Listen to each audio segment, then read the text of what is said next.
Welcome back to the final episode of Metal Bass Evolution, and we're going to pick up where we left off last time with the 10-year cycles of musical tastes and genres. And I think a lot of this conversation is going to talk about the future trends for bass guitar and equipment, and what people have kind of been using, I guess, for the last 20 years, and how, in a similar fashion to the last conversation, where it just seems to have slowed down and stagnated. Do you find, Rodney, that there's not so much variation in playing bass these days? Yeah, it's again, we've kind of noticed a 10-year cycle going on, and I feel like since about 2000, that with one exception, things haven't really changed all that much. Uh, there's, of course, been minor pieces here and there, but there hasn't been that kind of huge rollover that we see in others. I think that again, you can see little advances here and there, like the birth of prog metal has come out recently. The whole gent movement, kind of the post Meshuggah type of thing.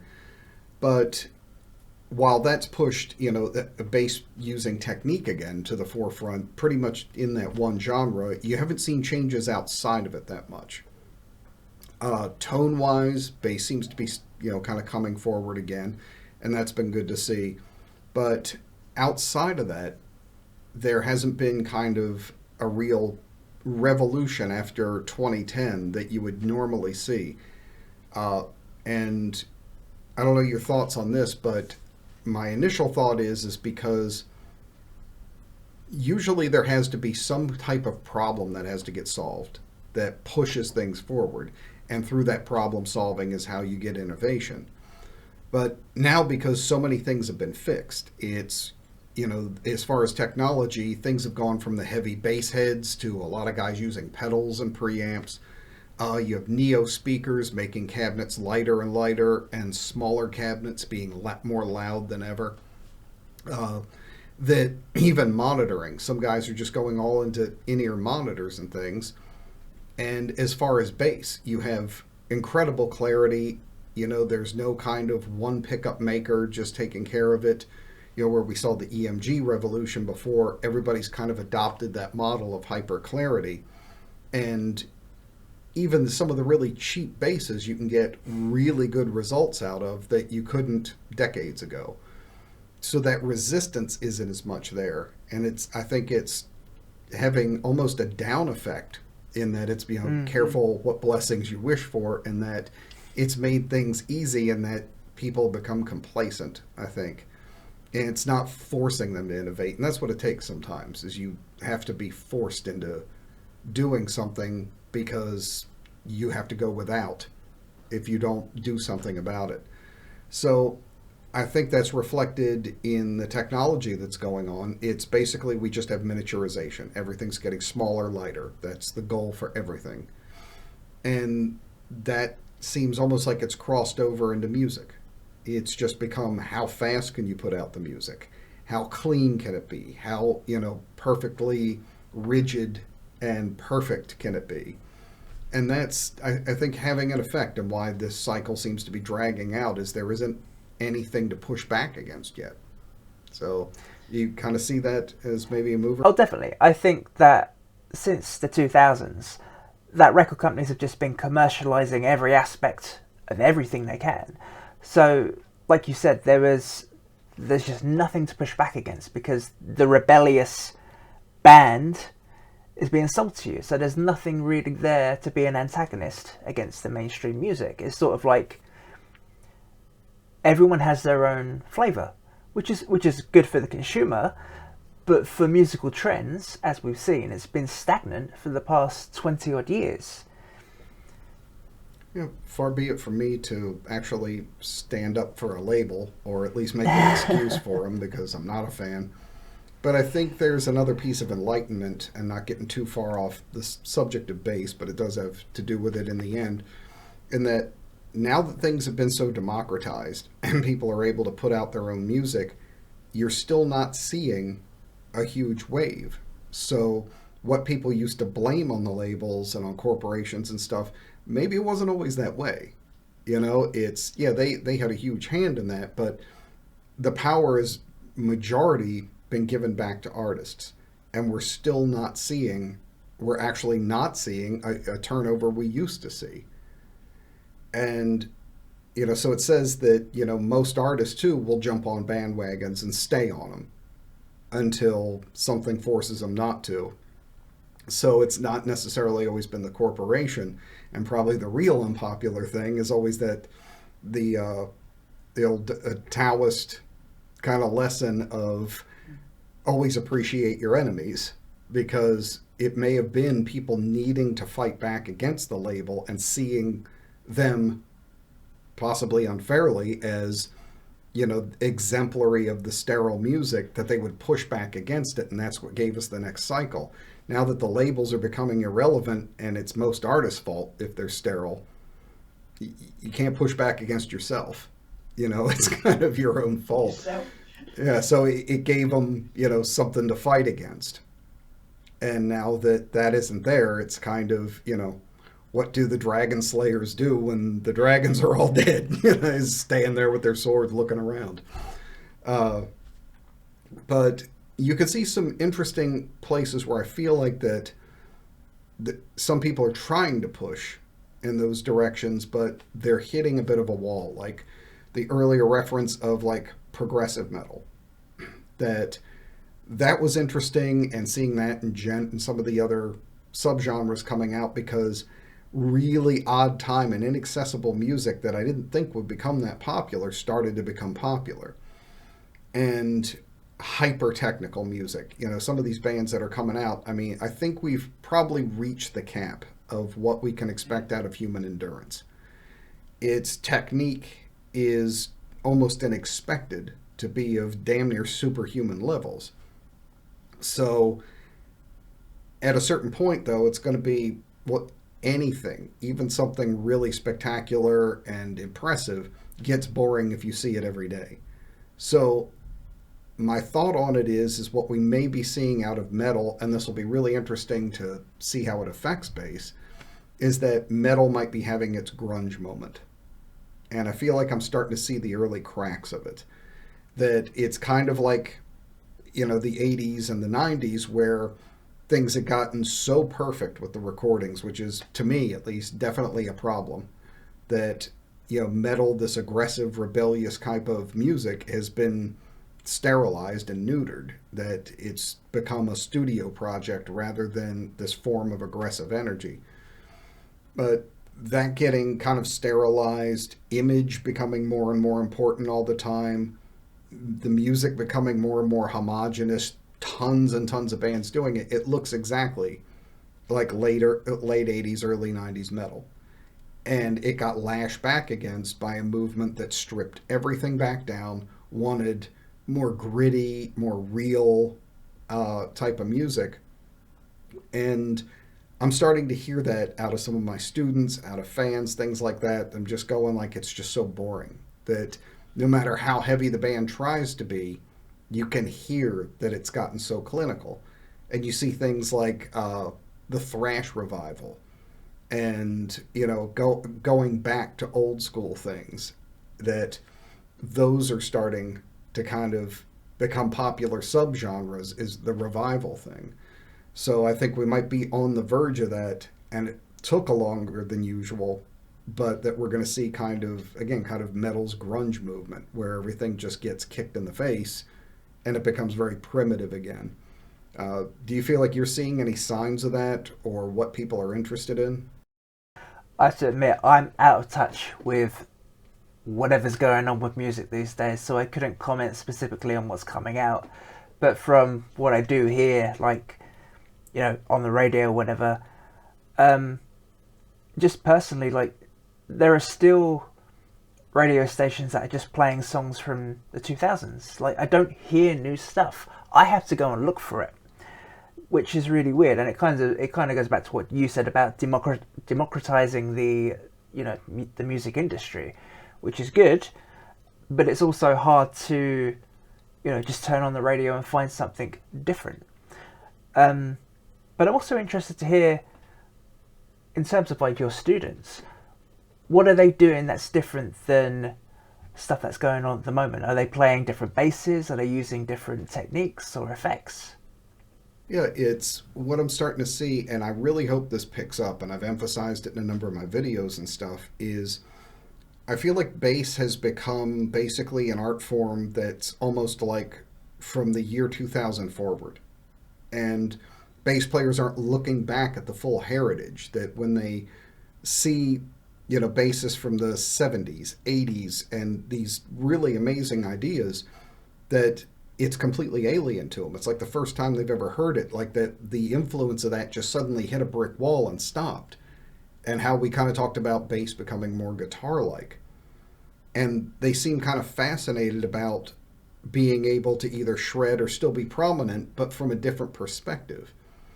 Uh, I'm seeing a lot of people talking about Steve Harris again, and him kind of having this thing of like, maybe he isn't just one of these outdated godfathers or something. There's something to be learned by him instead of everything being who's the guy with the 9-string bass, tapping and stuff. And there's nothing wrong with that. It's, but you should have both and, be able to pull from them. And a lot of people going back and they're really shocked when I hand them an older bass line that's still crazy and has way more composition in it than a lot of the more monotone type of stuff now. And it's almost like seeing somebody who, like coming out of a desert and gets water. They're like, oh my God, is there more of this with it? So I'm seeing that, and I'm hoping it's going to continue, and I'm hoping these older influences come through because there's an entire history of metal bass that I feel like kind of got discarded. And I think it's essential because it's the more bass-centric.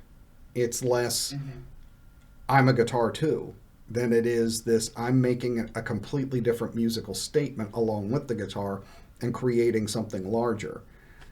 Hearing, like I've always paraded him out, but guys like Bob Daisley from the first 2 Ozzy albums and things, they think of Ozzy as like maybe old hard rock or something like that. And then when they really sit and listen to these bass lines, they're like, Jesus, like this guy was absolutely blowing them away, but he was doing it 40 years ago. So I'm hoping as part of this movement and that kind of going back that we'll see that playing kind of brought forward again.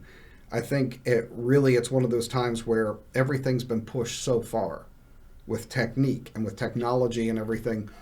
It's kind of like the way forward is to look back for a minute, and then all this new ability and all the things that bass has been able to pick up, recombining with the past is going to lead to that next generation of something we haven't heard, this hybridization. Are you seeing an interest, like on your channel and things, of older players or even guys from 2000 back that seem to still really have a popular audience? Uh, Definitely. I find that a lot of the suggestions on my channel, they're all about players that's anything before the year 2000. And which is interesting, which kind of shows that there hasn't been anyone in the last 20 years that sort of stood out and made a difference that's notably worth talking about. Not to be disingenuous to them, but it's like we want to hear about the old stuff, about how things have been built up until now, because I guess to parallel what we've been saying, that there's just no further innovation apart from downsizing that is worth talking about. Yeah. And it's, especially since a lot of the newer generation has come up with these players, they're already familiar with that. And it's like for them to go to anything different, they have to go backward and kind of rediscover these things. And that's where I'm kind of hoping that some of the movements we saw earlier will kind of reintegrate into metal too. Like we talked before about the hybridization, that those outside kind of influences and other musical genres always seem to benefit bass. It's, whether it's Rush using reggae or if it's fusion kind of creeping into metal with Dream Theater and stuff like that. Every one of those movements is when you saw bass push forward. When you got someone like John Myung from Dream Theater, or when you got the early integration with funk and rock and you started seeing slap bass come into metal, that kind of thing. it always seems to benefit the rhythm section. Uh, like one of the other things I notice, like when we talk about progressive metal, even that's become kind of this narrowing that progressive means one thing, and it's odd time signatures, ethereal guitars over heavy stuff, and long awkward arrangements.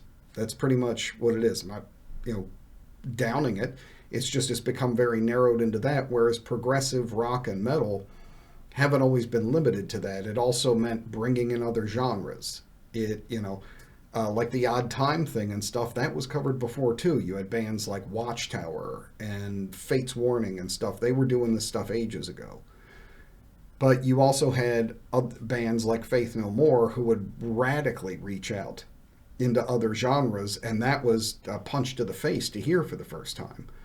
Uh, and you could even take like the progressive metal thing and go to bands like Wrathchild America and their album 3D and stuff, where you can hear classical and southern rock and just this unbelievable collision of stuff.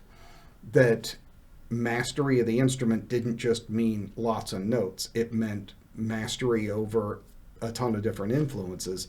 So again, bringing that back in, it's because I think bass can hold such a primary, more than metal, role in these other genres, that when you bring them into metal, it allows the bass to step out and move forward. So I'd really like to see that. I'm kind of hoping this look backward will kind of bring that out, because again, it's good for music and for metal as a whole and its overall health, but for bass, it's going to offer that thing again of all these other genres aren't so guitar centric. So anytime you bring one of them in, bass is going to have to step forward, and it's also going to bring that fresh blood of different sounds and tones and approaches. So that to me would be the most beneficial and what I'm hoping to see out of it. Uh, do you see any benefits to going back to these older things, and some stuff you might want to see kind of brought up again? I think I'd like to see metal take a step back to its roots a bit more, and if you like, be a bit more traditional about it.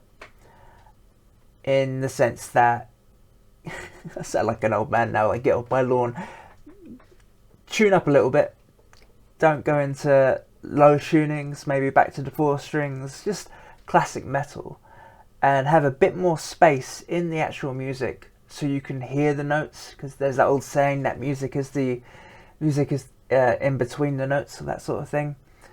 That's kind of my feelings towards it, because for me, I kind of feel like the current incarnation of metal, it doesn't do anything for me. And it's interesting how you said that progressive music would take in other genres. I kind of feel like in today's climate of music, in metal music, there isn't enough room, because everything's so fast and everything's so down-tuned. There's no space in the frequency, and everything's so fast.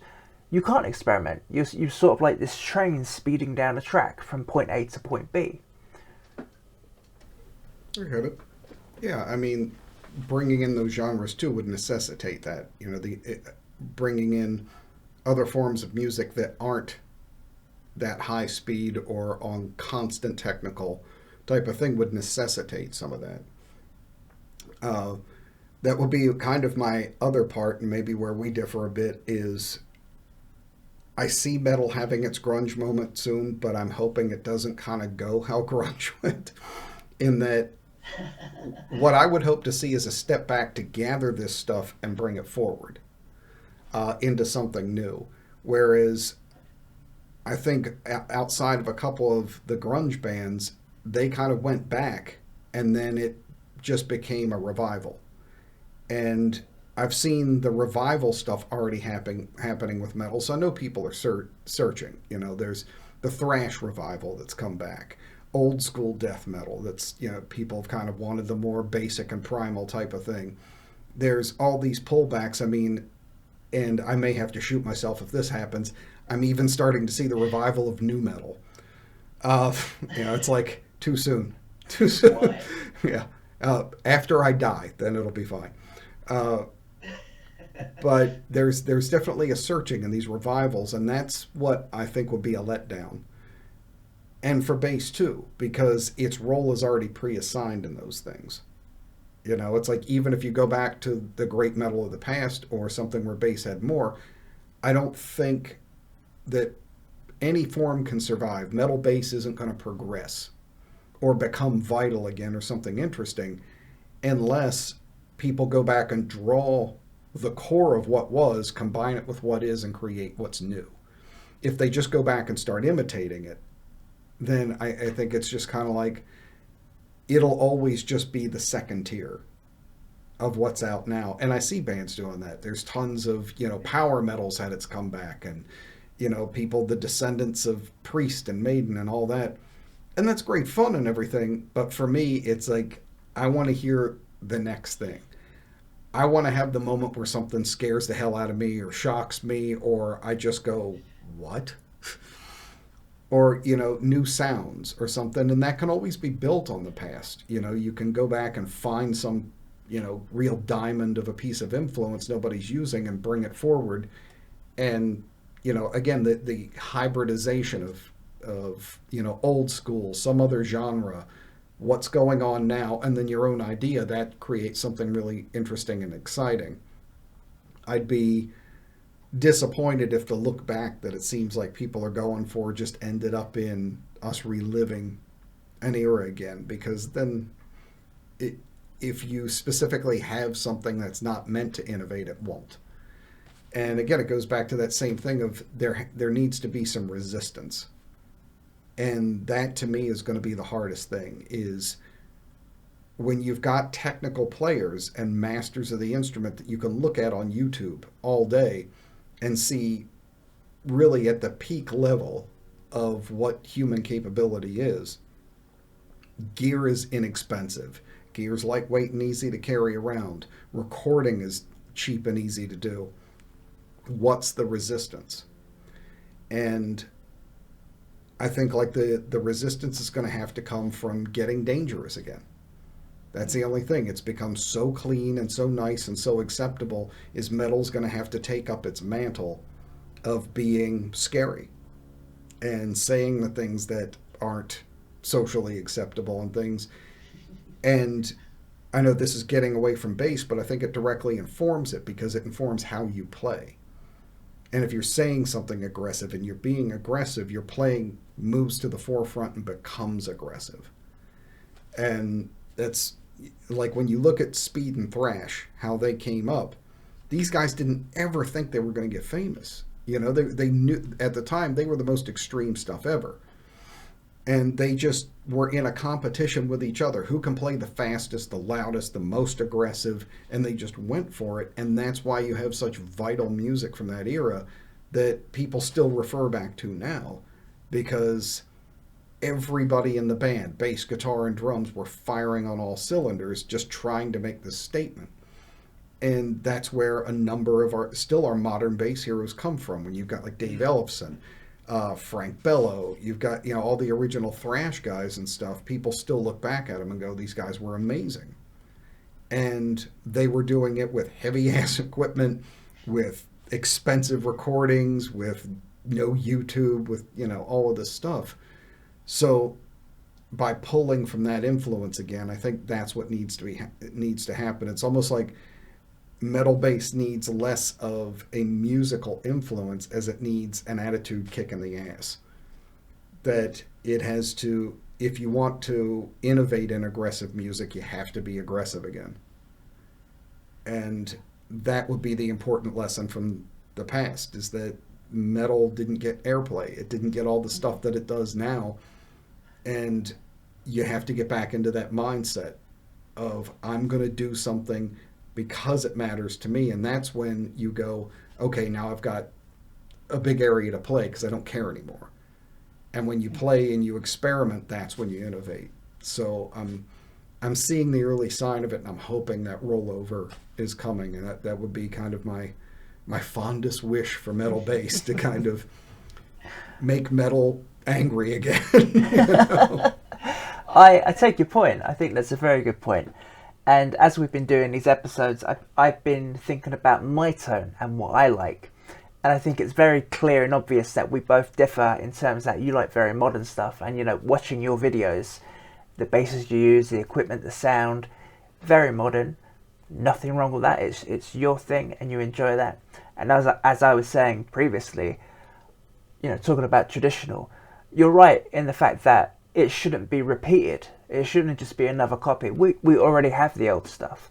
So I really like the idea of let's do something new. Let's do something dangerous. Because like you said, that's the only way we're going to get to the next level. Because right now we're just stuck on this we've reached the ceiling of nearly everything. Like we said earlier, it's just sort of like gear, equipment, and technique. It's all so safe. So you're right, it needs to kick up the arse and just to be a bit more dangerous. I don't know how you do that. And I wonder do you think you can, is it all about mixing genres? What innovation do you think would do that? Well, again, it's not even just in genres, but using influences that aren't the ones that are there now. It's when things have kind of gotten very narrowed down and there's like a certain brand of bass that's very in. There's a certain type of distortion pedal that's very in. Everybody's using the same tone and playing in the same way, trying to copy each other the same thing. And like you were saying, I have a very modern approach. I do like all of that. The funny thing is, though, when I talk to the other guys who play and are fans of the same gear and things that I use and stuff, we don't have any of the same influences. I use the technology and the sound, but I pull a lot from older sources, like where they're very into like Nolly from Periphery and stuff like that. I'm pulling from like Billy Sheehan and Bob Daisley and Geddy Lee. And they inform my playing more than that. And that's why I would hopefully never be mistaken for one of those guys. Not that there's anything wrong with it, but that's why they're them.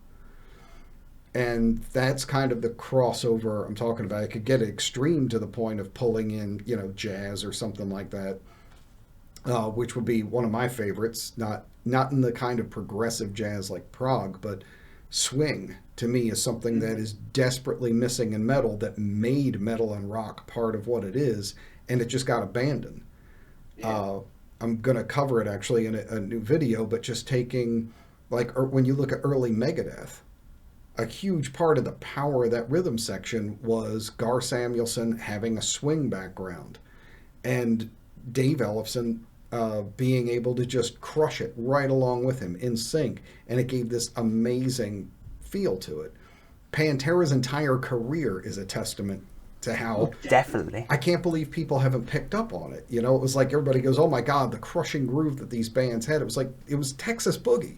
That was the whole scene. Yeah. They played Judas Priest with a Texas Boogie beat, and that was Pantera. That was the whole thing. And people went, oh, wow, that was great. And then just stopped right there. But what are you doing? It was the band that was the biggest selling metal band and flew the flag through the 90s into 2000 and basically kept it going when everybody else was losing their deals. It was swing. Early Van Halen. The whole attitude of that type of thing. That's the type of stuff where it's not just an outside influence. It's been there before. We've seen it. Yeah. It's just it has to be reintegrated. If a band like Periphery or Meshuggah or one of these bands would just stop for a minute and go, we're going to branch the hell out, and started pulling swing into their playing, you're off to the races right there. And swing necessitates a certain style of bass. There's a certain type of groove, and that's where the bass players would suddenly have a new field to open up and go oh, okay, I can roll off the beat here, this way. My fills are different, the way that I play things. It also tends to simplify the guitar. And now I can come up and do the badass fill and, really rock out with the drums on something interesting.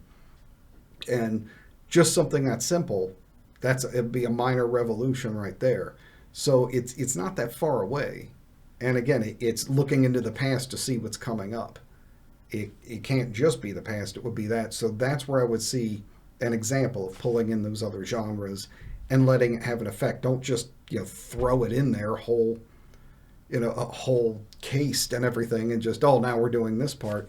It's when you write your metal riffs but put them to a swing time or something. All of a sudden you've got the Peace Sells album from Megadeth. That was a huge part of their sound then. So that can unleash creative potential. That's just enough resistance when you have to play something that feels unfamiliar, that it's not this rigid, strict timing. It just moves the ground under your feet a little bit. And especially for a bass player, when you pull a reference that's mostly rhythmically based, the swing feel, then all of a sudden it's, oh, I'm disoriented. You've got to start playing different. And it's going to take away your safety. And then all of a sudden you come up with, something new. Look at like even a Pantera song like, what was it? A Couple Good Friends and a Bottle of Pills. I know that's not the exact name of the song or something, but you've just got this swing style grooving bass line all the way through the song. He's playing one groove and the song crushes. And it's just because he's able to sit with that swing and just do it, and it's utterly revolved around bass. So that's how I would kind of see those things coming together without it being, let's just go back and revisit the past and do again the grunge movement of pulling the 60s and 70s forward. It would be, let's do something new and exciting with it. So that would be kind of my hope and how I would see that collision going. Like I said, it's I try and back of the bull and with my own stuff, and like you were saying, I have a modern sound and approach and an attitude about how I get my bass sound, but my actual bass playing regularly reaches back into players who half the guys I talk to have never heard of. Well, a perfect example, and I won't draw it out too much, but a example of seeing that difference is in one video I did where I was strumming chords at the same time while I was tapping and kind of hitting thumb pieces at the same time. One guy said, oh, is that Ryan Martini? Holy, obviously saying, oh, is this guy, ripping off Mudvayne or something? And, I took it as a compliment. The guy's a phenomenal player. And I said, that's cool, but I'm actually pulling from John Entwistle. He did this. This is where I'm getting it from. He did this way before. And he's probably the same influence. The whole playing finger style, but playing on the frets and on the neck. I'm pulling from something way before, and the guy had no idea. And I showed him a live John Entwistle solo, and he was just like, holy Christ. Like, just couldn't believe what this guy did. And I said, yeah, this type of playing is much older than you realize. And so it's, again, these guys just don't have an awareness of where it grew from. So they're only farming the grandchildren of what that form is rather than the original. And I think when, or hopefully if that gets rediscovered, now all of a sudden bass explodes out, because instead of a 20-year period that they're looking at, you've got a 60-year just encyclopedia of amazing bass stuff.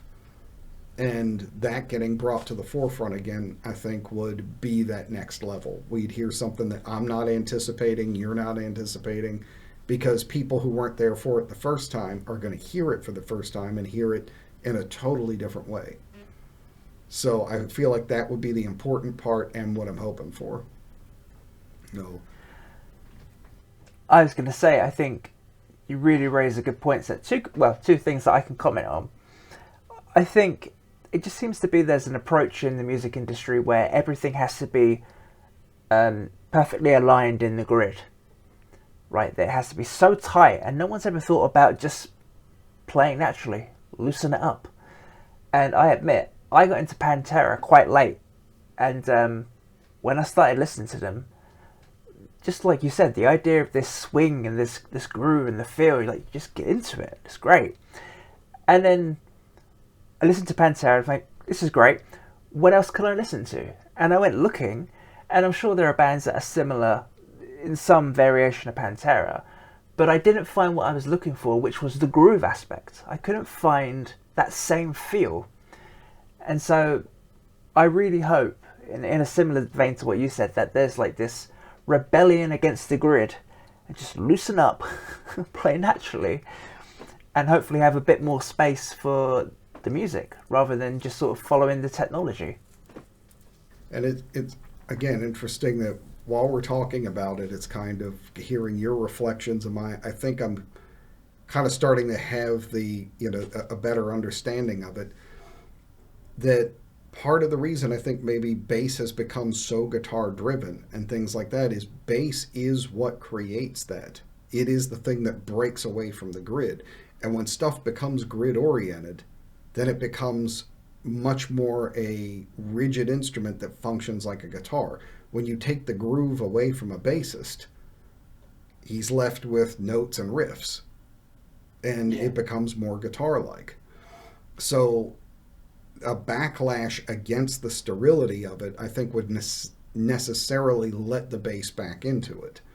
It's, if everything's cut and edited and drug onto the beat and everything, then it takes away the importance of that part. If you start having a more organic approach and things, then bass is able to do and work its magic more around the groove and its rhythmic placement. And that's kind of like almost like a 50% of the instrument gets allowed back on the field again. And that's where those things come in.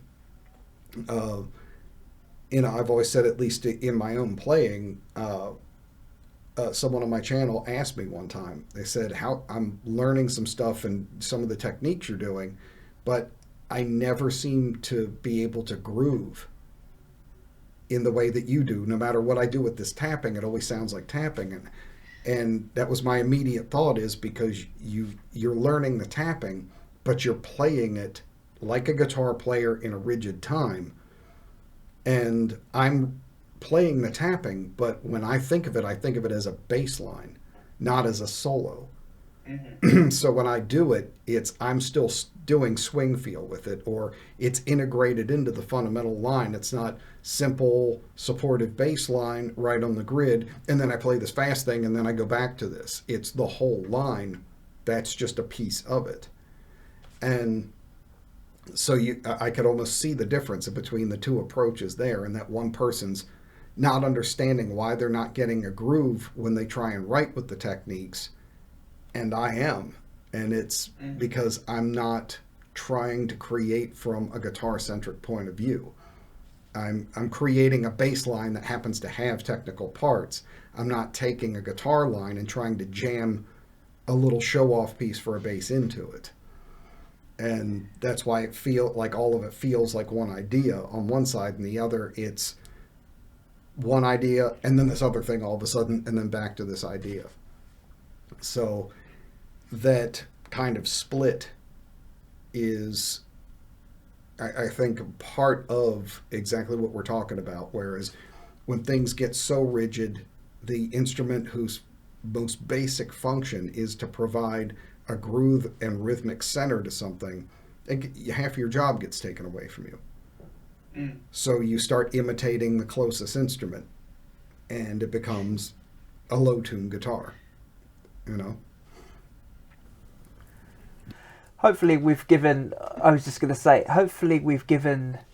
some viewers watching an idea to start rebelling against the grid, to open up a bit more. Because now that we've been speaking about it, I think that might be the answer. At least a starting point, at least. Yeah, definitely. You have to push back against something to go into the unknown. As long as you're following the path everybody else is, you're not going to see it any differently than they did. You have to step out of the footprints and walk off into the fresh snow. But I agree. I really think it's where it's at, and kind of how this situation and the history of it kind of wraps up into its present state. That we're in hang time. That I think you and I both have our thoughts on where it's going or what we hope is going to happen. But that it's almost like bass history starts over again from 2020 that there's going to be something else that'll happen, and then it's going to roll down that hill. And I'm hoping it's something cool. I'd love to see it, and learn from somebody who thinks differently than I do. And yeah, we've seen it before, so hopefully it's coming up. I'm totally with you in the sense that I want to experience something that's going to wow me, something I've never experienced before. And call me a cynic, but I just haven't, I don't know, I can't foresee that. So I hope you're right, and I hope there's going to be something in the pipeline that's coming up and it just shatters everything that we've seen already. Doesn't rip off the past, doesn't keep this stagnant feel, but it's just something new and fresh and lively.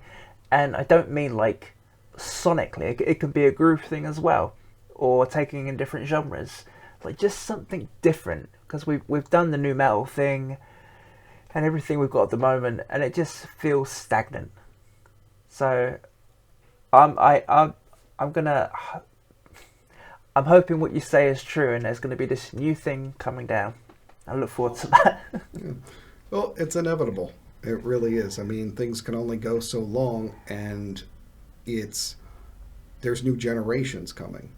And that's the thing, is that it can't stay in one place or it loses everything. Whether we like the change or not, nobody's going to get into it if it's grandpa's music.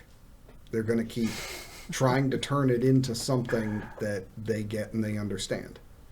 So I think it's really at that kind of plateau, that it's a reflection of culture and everything else, and it just has to happen. So I'm just kind of going, hurry up.